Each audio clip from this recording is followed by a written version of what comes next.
મારું નામ પ્રવીણભાઈ આહિર છે. હું કચ્છના અંજાર તાલુકાના રત્નાલ ગામમાં રહું છું.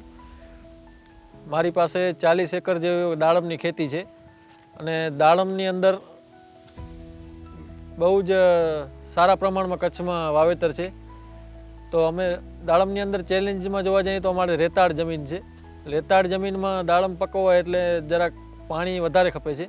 એટલા માટે બોર પણ ઊંડા છે અમારે અહીંયા 600-650 થી પાણી આવે છે. એટલા માટે એનો ખર્ચો પણ વધી જાય છે. બીજો, કચ્છના વાતાવરણમાં ઠંડી પણ બહુ પડે છે અને ગરમી પણ બહુ પડે છે. એટલે ઠંડી બહુ પડવાથી ક્રેકિંગ પણ થાય છે અને બીજા ઘણા ચેલેન્જ આવે છે દાડમમાં. અને ગરમી બહુ પડવાથી સનબર્ન થાય છે દાડમની અંદર.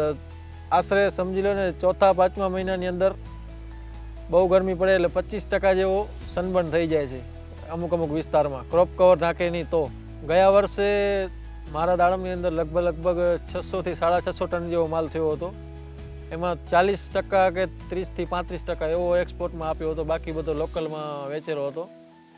અને આ વર્ષે મને લાગે છે કે 50%થી ઉપર ક્વોલિટી એક્સપોર્ટની થવાની સંભાવના છે. અને ઉત્પાદનમાં પણ ઝાડને જોઈને એવું લાગે છે કે 15 થી 20% વધારો થાય એમ, ICLના ખાતર વાપર્યા પછી.